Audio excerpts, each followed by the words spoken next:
Welcome everyone to this evening's seminar in the Institute of Historical Research's Transport and Mobility History and Women's History seminar series. It's nice that we end this year's offer from at least the Transport and Mobility History side of things the way we began in a co-located session. So thank you very much to all those who have come to us through that route. It's lovely to be able to do this. Recordings of the previous sessions in the Transport and Mobility History series are available, being made available through the IHR's YouTube pages. So do have a look out for those if you have missed any of them.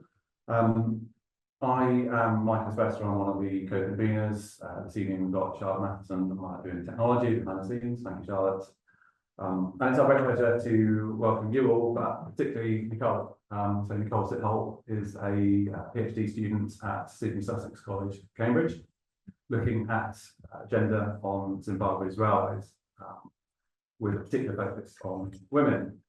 She's recently co-authored, it's just been published, an article in the Journal of Transport History, working around exclusive infrastructure, African workers and their families, navigating race and gender on Rhodesia Railways 1945 to 1964, which I read this afternoon. It's fascinating, really interesting. So I think hopefully we'll be hearing a different angle of things this afternoon. But yeah, really, really interesting kind of comparisons and conjunctions between home and work, and particularly about Indigenous workers, power workers, kind of the ways that they were able to work around the system. So really, really interesting stuff. And I'm quite sure that this evening's paper, which comes from her thesis, will also enlighten us in other ways. So this evening, Nicole will be speaking to the title Hidden Voices, Immorality, Respectability of African Women on the Rhodesia Railways. Nicole, to you. Thank you. Thank you for the invite. I'm really excited to be here and to be presenting my research to you all.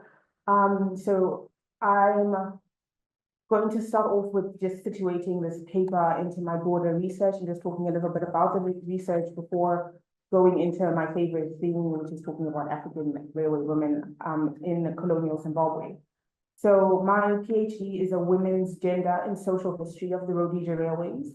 And this project seeks to unearth the hidden voices within the histories of this company and one of the most prolific technologies of its time.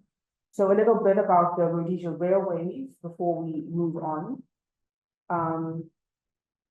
The Rhodesia Railways provided the main transport infrastructure in southern Rhodesia, northern Rhodesia. So southern Rhodesia is modern day Zimbabwe, northern Rhodesia is Zambia, Botswana, Botswana.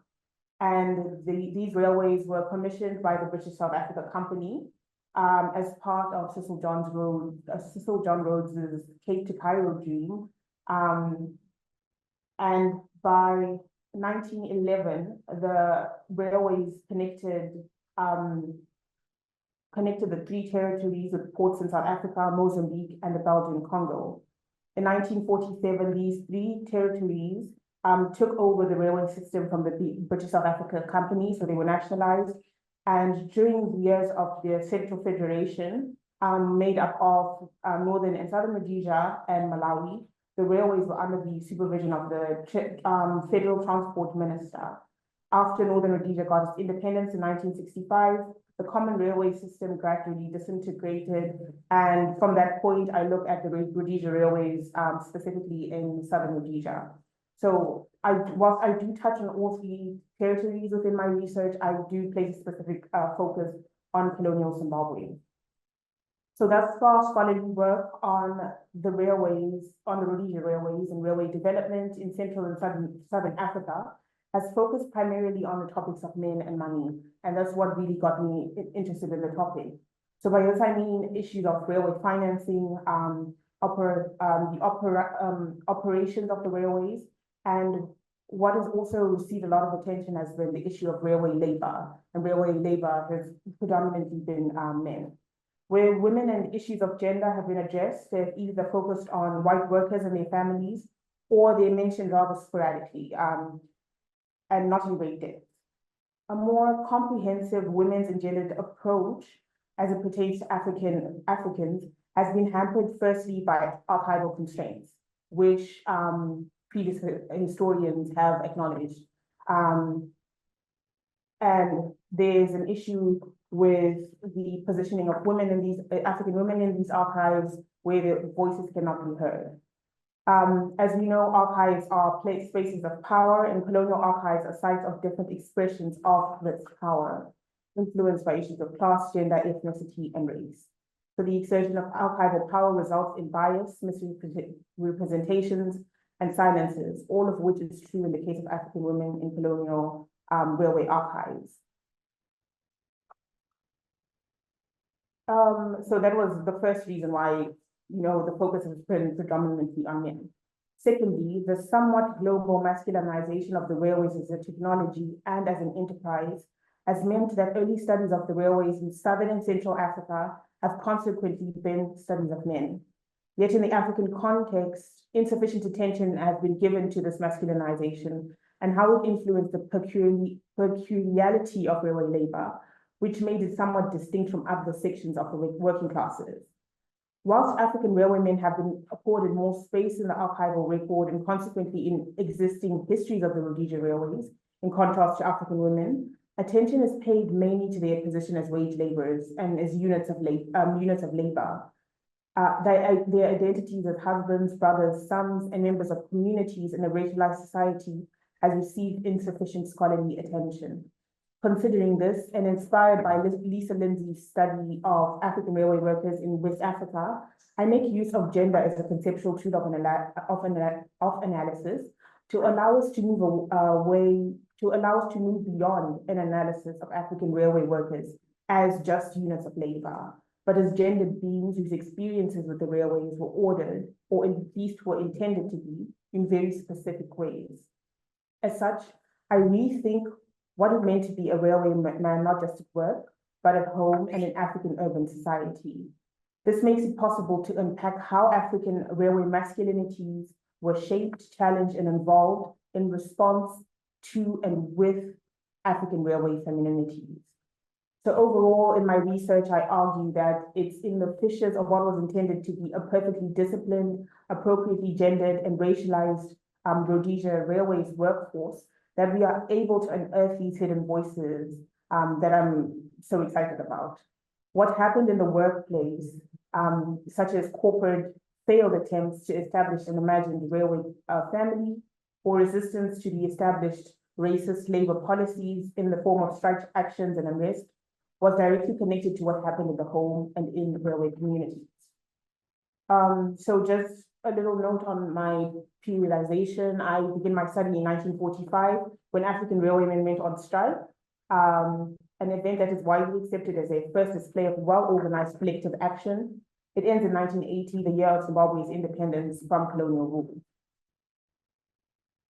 So today I will be talking about immorality, respectability in African women on the Rhodesia Railways, and thinking specifically about how African railway women were made on the railways. So I've said that the voices of these women were hidden or are hidden in archival records. So one of my key methodologies is reading the colonial archive against the grain to find their traces, to be able to get tell some kind of a story about what was going on with these women. But I want to begin in 1970 before going back to 1945, with one of my favorite women, even in real life, Hilda Ramushu. So she was the first African woman to work as a commercial instructor on the Rhodesia Railways, and a very important figure in my research in general. She facilitated me meeting former railway employees who I ended up interviewing as part of my research, who were not initially open to me interviewing them, but because she acted as an intermediary, I was able to speak to them. But I have grown to respect and love this woman's story, not only because she was the first African woman to do this, but she broke the mold and rose so quickly in the occupational hierarchy. At a time when not many African women had thought about entering into this kind of employment or doing man's work on the railways. Before Hilda appears in the historical record, there is no concrete evidence of African women being employed on the Rhodesia Railways. So this is even as cleaners, as in any formal capacity. And other historians have also made note of that. But once Hilda got a taste of what it was like to do man's work, the adventurer in her wanted more, and she quickly progressed at the Rhodesia Railways. Working in this masculine environment and attaining all the rights and benefits usually accorded only to railwaymen allowed her to live her life in ways that had not usually been possible for African railway women much earlier, and which I'll show as I progress with my paper. So we can see in these slides, and I don't have too many slides today, just a few pictures here and there. You see her in these slides really doing something that most women at the time hadn't envisioned they would be able to do. As an unmarried woman with children, she became identified as the breadwinner, not only for her children, but also her parents, who were part-time carers of her children when she was away at work. So being a railway woman fully defined with all these rights and privileges allowed her to structure her life in a way that was not the norm at the time. She was able to bypass cultural and societal norms that may not have usually been supportive of female-male relationships after marriage. She formed really strong bonds with railwaymen. And she was able to support herself, her family, and receive a lot of respect in her community that many women had not been able, many African railway women had not been able to attain before this. But this is in the late 1970s. And if we backtrack to 1945, we are able to see that the kind of African railway woman Hilda became was something that the African railway woman in 1945 may have not ever thought to have been possible. So from the watershed moment of the African Railway strike of 1945, African railwaymen had been reconstructing new identities for themselves, for challenging their infantilization and exploitation in the workplace that disrupted their home lives and ability to perform their masculinities. So this is a discussion that's beyond the scope of my paper, but it is important to note that as African railwaymen were doing this, so forging these new identities, engaging in strike actions and arrests, etc., African railway women were also doing the same, but through very different channels. Attempts by the capitalist wage economy to separate the home, which in the case of Africans was envisioned to be in rural homesteads and the workplace located in white spaces, while still benefiting from predominantly male workforce, placed increasing demands on African women's reproductive and productive labor. This and other factors motivated them to migrate and settle in urban areas. So from the 1920s in southern Rhodesia and in northern Rhodesia as well, many of these women ended up in railway compounds. And in 1945, there's a significant number of women living illegally in these compounds. Despite the many restrictions that were placed upon them, African women were able to skirt colonial laws and the Rhodesia Railways corporate regulations, or fully contravened them and moved into these barrack-style single accommodations provided to African railway men at this point. This was an unpredicted phenomenon that caused white settler colonial society to repeatedly rethink its attitude towards African women in urban areas. As these women settled in railway compounds, they began to construct their own railway identities and perform their femininity in ways that either upheld or challenged the masculinities that African railway men were in the process of constructing. So unlike Hilda in 1970, who was a railway woman properly defined, meaning she was formally employed by the railways, getting a proper salary with all the benefits that came with it, I define African railway women from 1945 quite differently and broadly to encompass the legal wives of railwaymen, so those married under either colonial or customary law, but also temporary or what were known as Maputo wives in southern Rhodesia. So literally translated, meaning relationships where, well, in Shona it means Maputo means pots, so cooking of pots, so like cohabiting basically. And those who were simply lovers. African railway women also included daughters, female friends, acquaintances, and relatives who moved into railway compounds strategically because they had nowhere else to go in the urban locale. Importantly, I classify both short-term and long-term, but also intermittent female residents of these compounds in living areas as railway women. These women would have contributed their reproductive and productive labor for the well-being of their households, and would have also, in one way or the other, been somewhat dependent on African railwaymen. So African railway women and European railway women had very different experiences with the railway corporation and railway infrastructure at this time. And it had a lot to do with the way they were treated as inhabitants of the urban areas.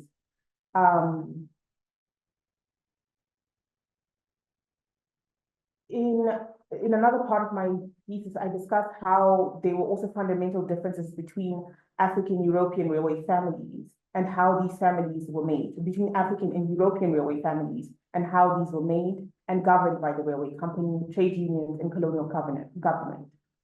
The positionality of these families and these women differentiated them and had profound implications on how and why railway workers interacted with their employers in the way that they did, but also it framed their domestic gender relations.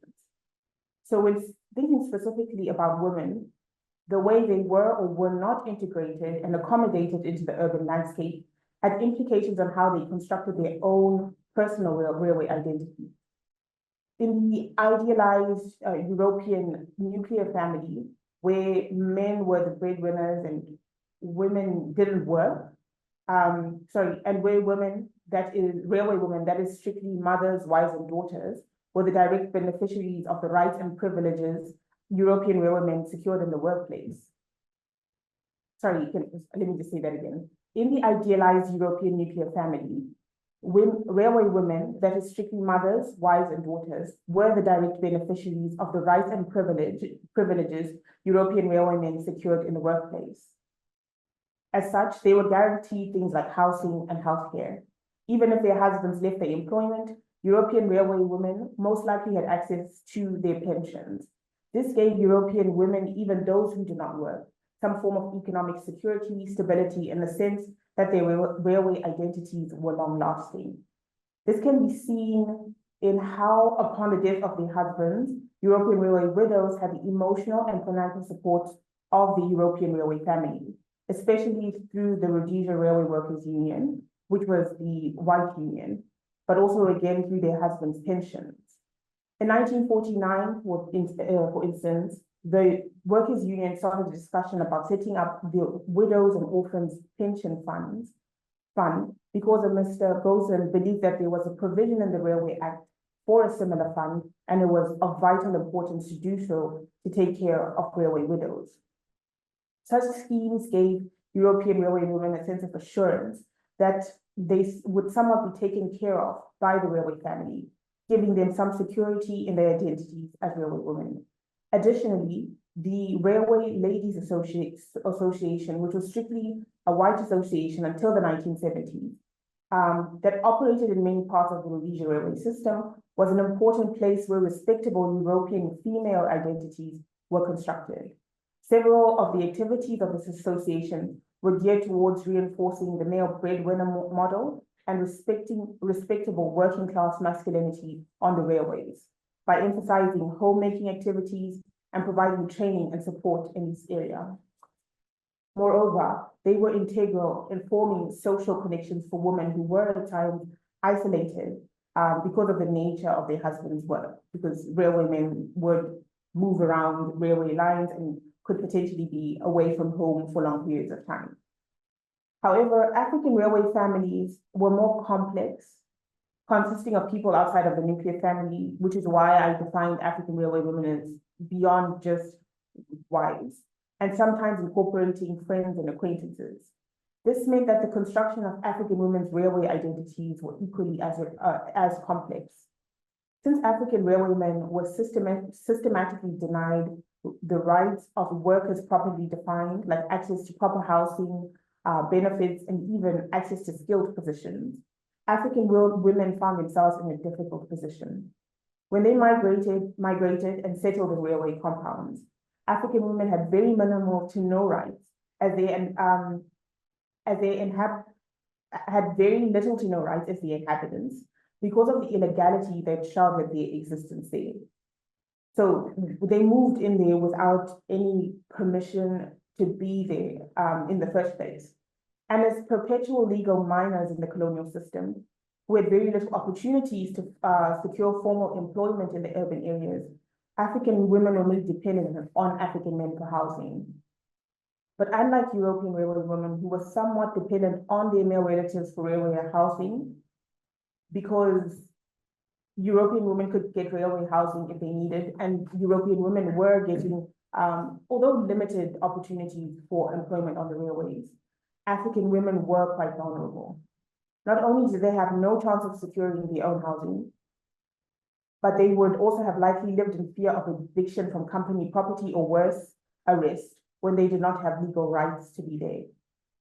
Irene Mudeka, who worked on the migration of Malawian women into Zimbabwe, shows, for instance, how Lugare, a suburb in colonial Zimbabwe, well, which is still in existence now, and which developed as a railway town, was every now and again raided to determine if any illegality was going on. In addition, some of the informal and at times illegal economic activities resulted in them being associated with immorality and posing a threat to the overall health of African railway workers. And of course, maintaining the health of workers in the colonial system was of the utmost importance. Discourses of African women as carriers of venereal diseases in colonial societies followed these African railway women. Although there are no records of the Rhodesia Railways imposing forced testing for sexually transmitted diseases, or Chibeura as it is known in Zimbabwe, African women living in Rhodesia Railway properties would have been subjected to these kind of violations because they were in urban areas. So even if the Rhodesia Railways itself didn't test them, they would have been subjected to these because of by colonial law.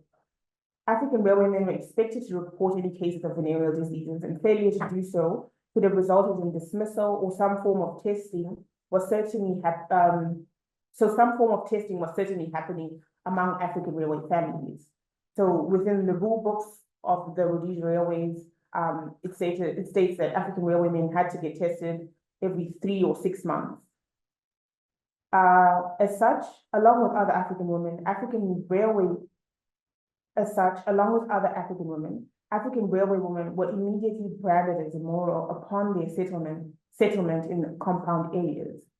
So even though dichotomies between respectable and immoral African women did develop more clearly later, especially in the 1950s, in the early years of constructing their railway identities, African women were all united by their precarious existence in and around company property.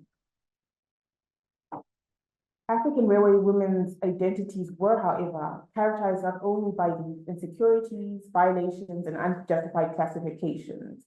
They were also at times characterized by transience. These women moved in and out of railway compounds and living areas often and out of necessity. On the one hand, this transience can be perceived negatively, as there was a consequence of not belonging in railway compounds and living areas.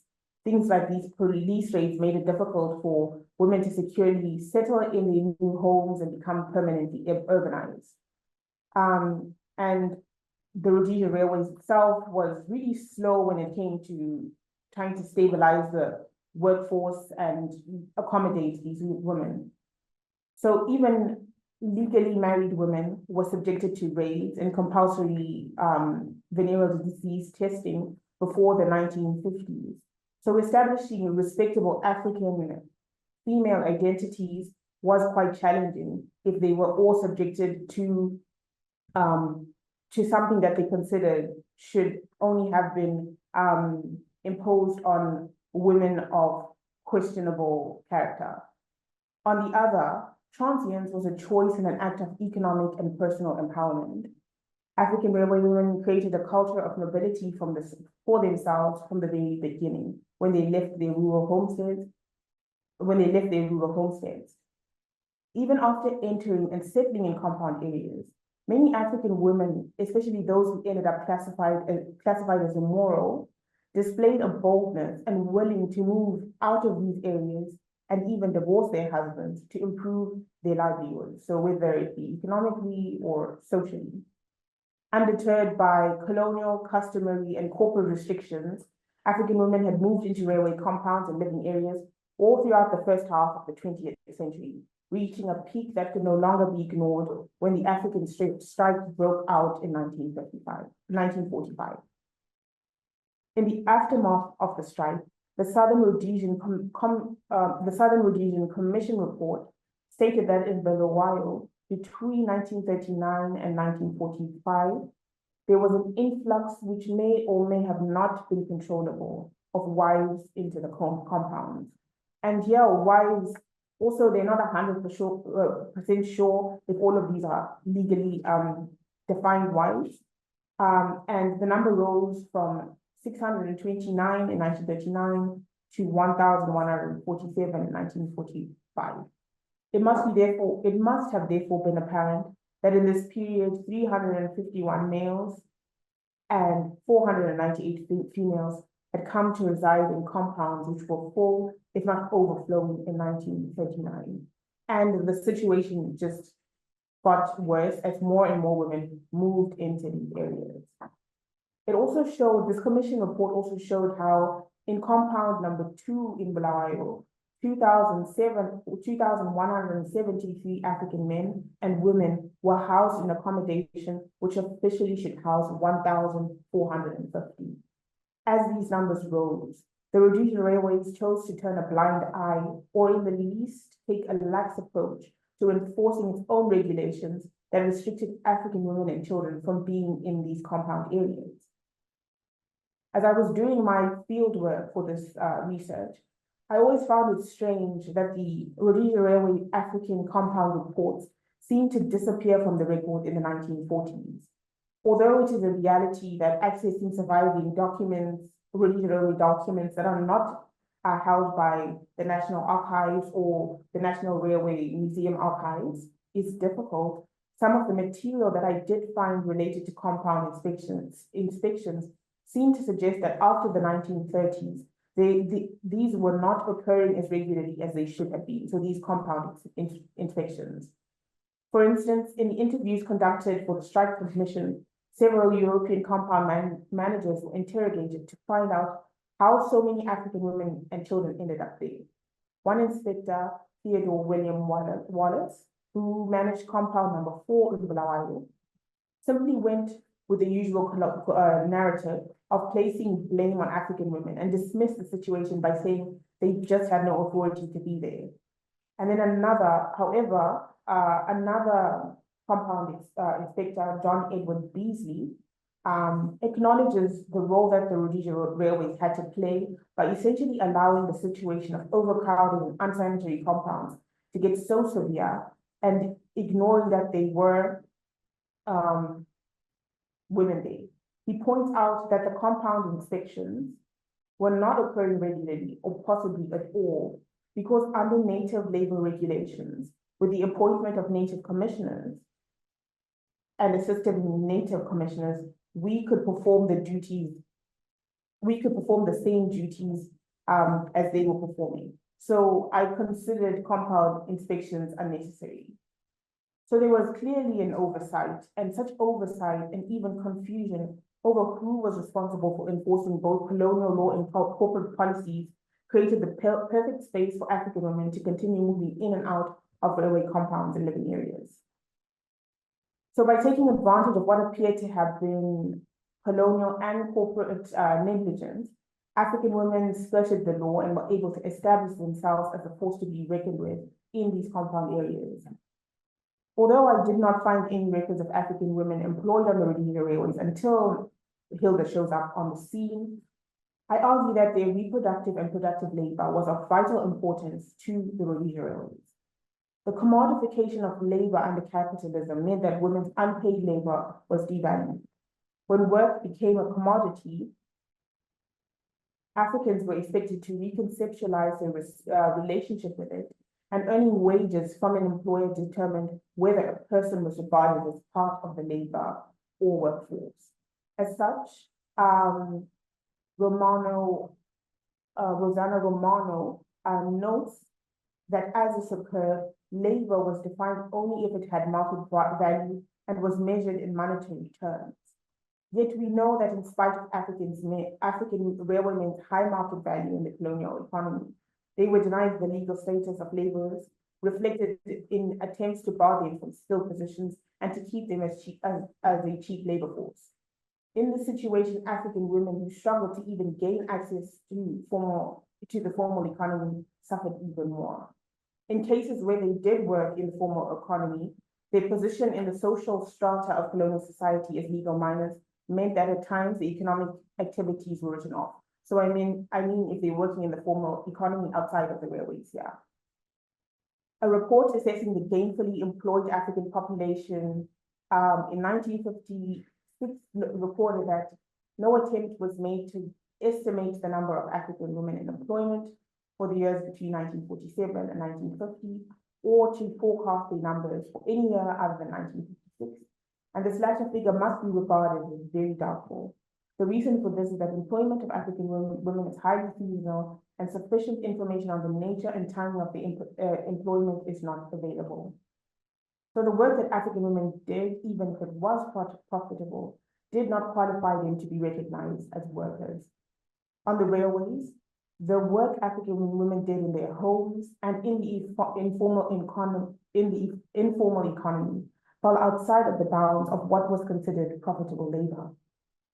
This is even though the work they did benefited not only themselves and their families financially and in other terms, but the railway company itself.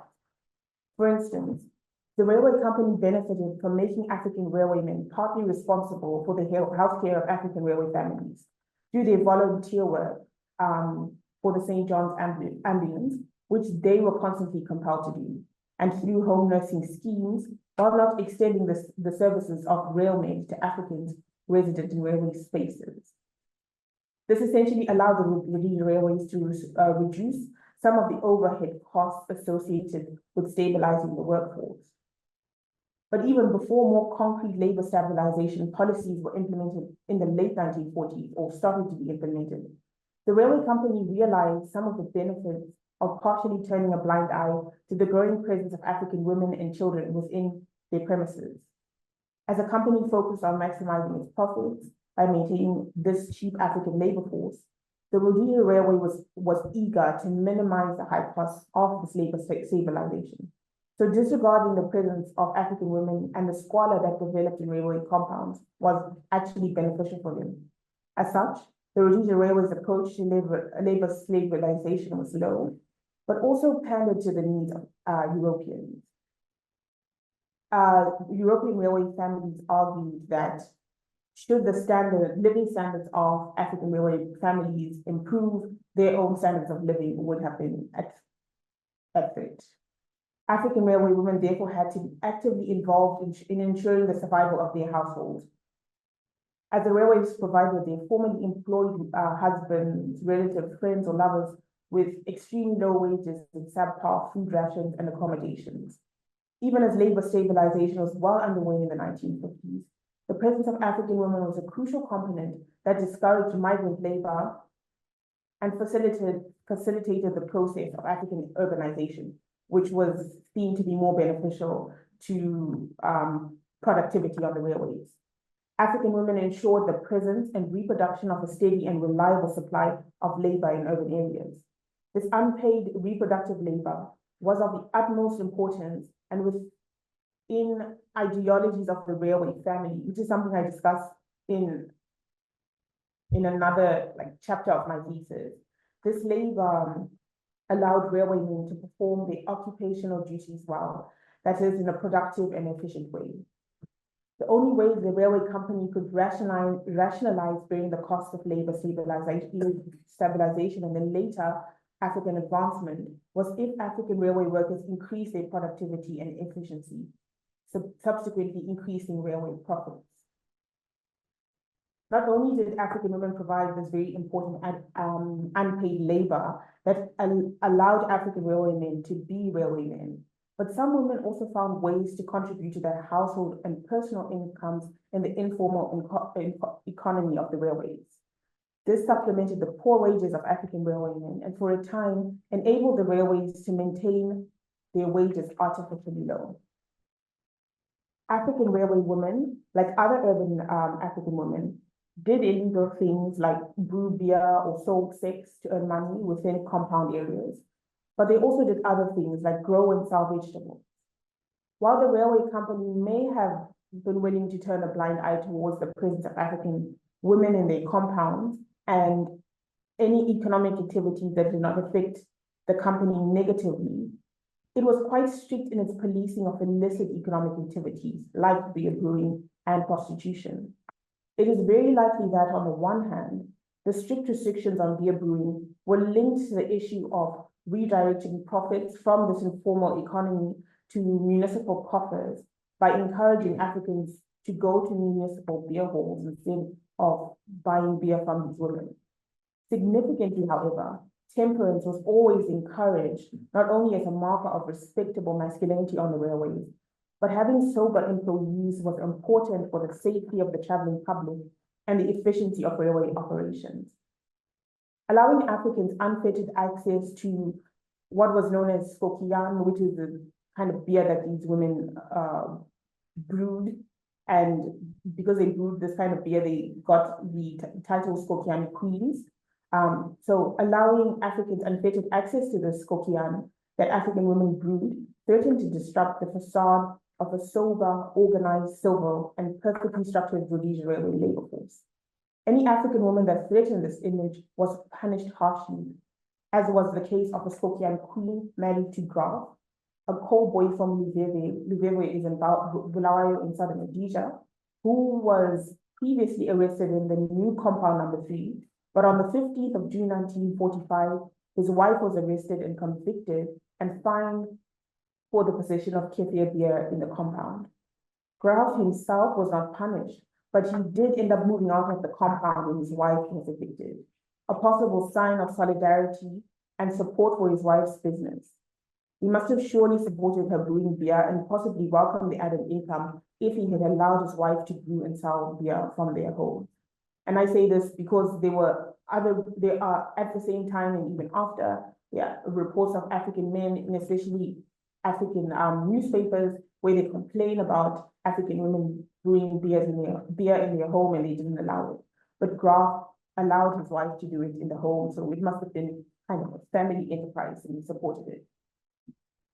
Patterns of work undoubtedly changed over time, and by the 1950s, the kind of work that African railway women did contributed to the differentiation of respectable and immoral African railway women.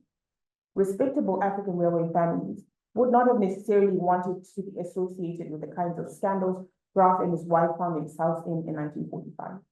Nonetheless, whatever work they did, African women's incomes were an important supplement to the low wages of African railwaymen and were needed to ensure the survival of railway households. As discourses of the male breadwinner model and the idealized nuclear railway family began to take traction, even respectable African railway wives, who may have desired to be homemakers and not work, found employment in respectable careers like nursing and teaching. They, however, could not form a railway worker identity in the same way that European women did. That is until Hilda steps in on the scene. Even though most formal jobs on the Rhodesia Railways were held by men, and to be more specific, African men, employment opportunities were always available to European women.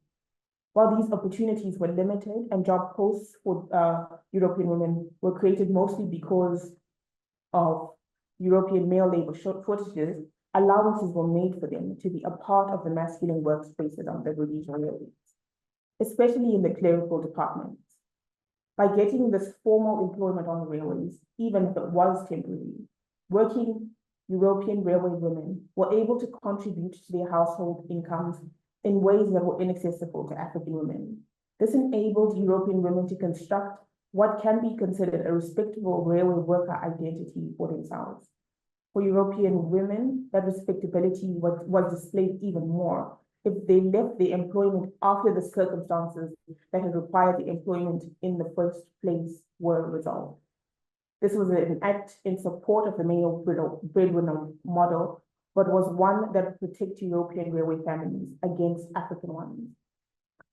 And as African women were constructing their own forms of respectable working identities, the boundaries of what it was to be respectable and immoral kind of became porous, especially as we move into the 1960s.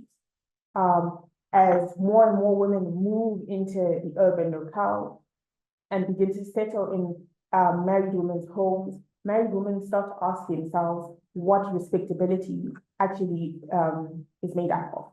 And we see this especially in the case of Irene Mudeka, who I mentioned previously, where Malawian women in Bugari were housing women who had nowhere else to live within their home. So in conclusion, despite living and operating in an oppressive, highly racialized and gender-biased environment, the railways were overall a space where African women were able to empower themselves, where they broadened their metaphorical and literal horizons and actively shaped the historical processes of the time. I show throughout my project that even though these voices are hidden, the voices of these African women are hidden, African women were indeed important historical actors whose stories and encounters with this technology deserve to be told. And when thinking about Hilda and the way she steps into the scene and the kind of woman she represents, as I spoke to her in my oral interviews, I wanted to get an idea whether she associated with any kind of respectability herself and what she thought, if she had any ideas about immorality. But with Hilda was really fascinating for me because she simply said, for me, that never crossed my mind. So that's made me think a lot about some of the way that I classify these women. She just always thought of herself just as one of the boys, one of the workers. These groupings of immorality and respectability never crossed her mind, even though she was unmarried, even though she was operating in an environment where it was a new environment for her to be operating. Thank you very much.